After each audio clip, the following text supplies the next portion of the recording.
તાજેતરમાં Vicky કૌશલની film છાવાનું trailer release થયું છે. દેશભરમાં તેની ચર્ચા ચાલી રહી છે, કારણ કે તે ફિલ્મ ભારતીય ઇતિહાસના એ લોહિયાળ પાનાને ઉછાળે છે, જેની ચર્ચા ભાગ્યે જ આજ સુધી થઈ છે. મરાઠા સામ્રાજ્યના મહાન રાજા છત્રપતિ સંભાજી મહારાજ પર આ ફિલ્મ બની છે. ઔરંગઝેબ અને મુઘલોના ક્રૂર શાસનમાં પણ ધર્મધ્વજની રક્ષા કરવા નીકળેલા મુઠ્ઠીભર મરાઠાઓની આ ગાથા છે. દેશભરમાં હવે સંભાજી મહારાજ વિશે જાણવાની જિજ્ઞાસા પણ વધી રહી છે.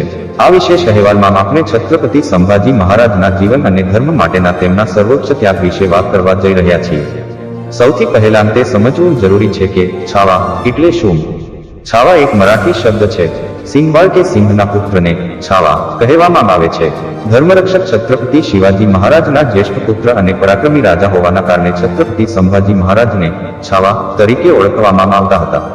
મરાઠા સામ્રાજ્યમાં જે સન્માન અને પ્રતિષ્ઠા છત્રપતિ શિવાજી મહારાજની હતી, તેવી જ પ્રતિષ્ઠા અને વીરતા સાથે સંભાજી મહારાજ પણ જીવ્યા હતા. બાળપણથી તેઓ વિદ્વાન અને કુશળ યોદ્ધા બનવા તરફ આગળ વધી રહ્યા હતા. શિવાજી મહારાજ બાદ સંભાજી મહારાજે ક્રૂર શાસક ઔરંગઝેબના તમામ મનસુબા પર પાણી ફેરવી દીધું હતું. મરાઠા સામ્રાજ્યના ઉદય બાદ છત્રપતિ શિવાજી મહારાજ અને તેમના જ્યેષ્ઠ પુત્ર સંભાજી મહારાજનું શાસન હિન્દુઓ માટે સુવર્ણ યુગ હતું. શિવાજી મહારાજ બાદ સંભાજીએ ભારતના મોટાભાગના વિસ્તારોને ભગવા ધ્વજ તળે લાવી દીધા હતા. આ જ કારણે ઔરંગઝેબ જેવા ક્રૂર ઇસ્લામી શાસક તેમને પકડવાના ખૂબ પ્રયાસો કરી રહ્યા હતા, પરંતુ તે સફળ થઈ શકતા નહોતા. પાક કિતાબના આધારે ઔરંગઝેબે આદેશ આપ્યો કે સંભાજી મહારાજને અસહ્ય ત્રાસ આપીને મારી નાખવામાં આવે. સૌપ્રથમ તો સંભાજી મહારાજ અને કવિ કલશની જીભ ખેંચી લેવામાં આવી હતી.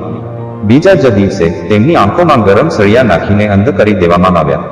આ સમય દરમિયાન તેમને સતત કહેવામાં આવતું હતું કે જો તેઓ ઇસ્લામ સ્વીકારે તો તેમનો જીવ બચી જશે, પરંતુ આ અપાર યાતનાઓ છતાં સંભાજી મહારાજ કહેતા હતા, 100 વાર મરીશ તો પણ ફરીથી પોતાના ધર્મમાં જ જન્મ લઈશ.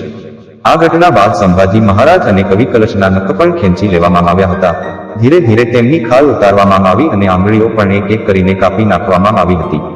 આ તમામ યાતના સમયે તેમને વારંવાર ઇસ્લામ કબૂલવા કહેવામાં આવ્યું, પરંતુ મહારાજાને ઇસ્લામી બર્બરતા સામે માથું ન ઝુકાવ્યું.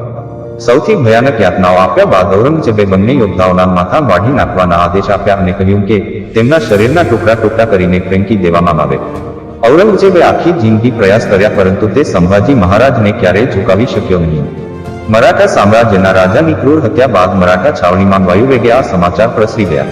આ ઘટના બાદ મરાઠાઓમાં વ્યાપક રોષ ઉભરાઈ આવ્યો અને મહિલાઓ પણ હાથમાં તલવારો લઈને સેનામાં સામેલ થવા લાગી.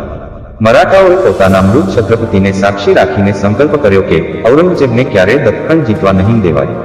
27 વર્ષો સુધી કટ્ટર ઔરંગઝેબ મરાઠાઓ સાથે લડતો રહ્યો અને આખરે અહમદનગરમાં એક કીડાની જેમ તડપીને મરી ગયો.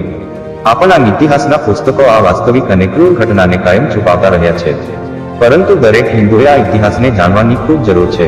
દરેક હિન્દુએ તે યાદ રાખવું જરૂરી છે કે પોતાનો એક રાજા હિન્દવી સ્વરાજ્ય અને ધર્મ માટે સર્વોચ્ચ બલિદાન આપવામાં પણ કચકાયો નહોતો. સાથે હિન્દુઓએ ક્રૂર ઔરંગઝેબની કટ્ટરતા અને બર્બરતાને પણ યાદ રાખવી ખૂબ જરૂરી છે.